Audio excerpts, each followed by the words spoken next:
Hello there, and I hope that you are well. I wanted to make a short video about death and dying, since it is just running rampant across the planet. And I've made videos in the past actually about death and dying and how we have to not assume that we always have tomorrow, and that we should live our life more with that reality, that death is a reality. It's not a matter of if, it just is a matter of when. And now that it's facing us right smack and right between the eyeballs, how do we contend with that, So people are being forced to contend with it, and it is so uncomfortable is an understatement, I know. So what I suggest is that, especially for those who can't be with the loved ones that are dying, separated, say, in a nursing home. And for those of us who are outside of that situation, write your letters, write your notes, make your phone calls, say what you need to say, make it short and sweet and important. And then be not content, but there's a sense of satisfaction that if you've done what you need to do, if you've communicated what you need to communicate to the people that you love, then there is not much left unsaid, and there won't be as many regrets. And the fear that the person who is dying alone, I believe, is unfounded. They are not alone. They are not alone. I've watched many people die, and I've seen them lifted from where they are into a place in between, so that the pain we think they're experiencing, they are not. They are being lifted from that. So let's not assume that their death is as painful as we think it is. It's our pain. Oftentimes it's our pain that we're experiencing for the loss that we'll feel from them not being in our life. And that's real and that's important, but it's ours. It's not theirs necessarily.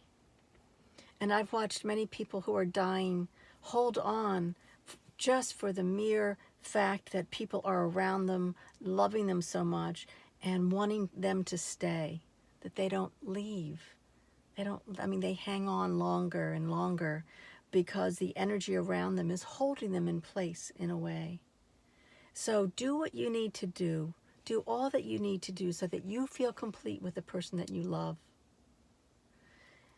Because the inevitable is going to happen at some point in time anyway, for all of us.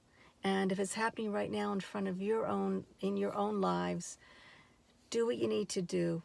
Feel a sense of you've said all that you've needed to say. And then trust that they are not alone, but they are being held at this time of departing.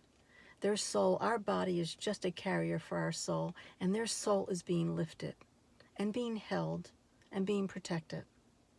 Trust that. Trust that it is, and it is such a reassuring, and you know what, you can borrow my belief or my knowing. It's not just a belief, it's like, I know that's true. I have seen it, I have felt that, I know it's true. You can borrow my knowing if you don't believe that. And let this give you a sense of comfort, maybe a sense of new awareness that it is okay. And it's not okay because they're dying, it's not okay. But if we can't do anything about it, and it is inevitable, then we have to find some peace with that. So as I say, do what you need to do to feel complete in your life, to express what you need to express, and then get a sense of, or realize this sense of possibility, that there is comfort for that person. They do not die alone. They do not die alone. So they're protected, they're held, they're wrapped, they're lifted. Yeah. So let that, hopefully, I hope that gives you some comfort. And like I say, borrow my belief. Try it on for size, So I wish you well. And there's so much to say during this time, and yet there's also a time just for quiet and surrender.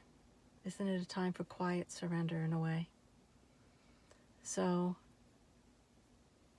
that's all I can say at the moment. So I hope you're as well as you can be. And I hope this has given you some sense of okayness around something that doesn't feel quite okay, does it? Okay, till next time.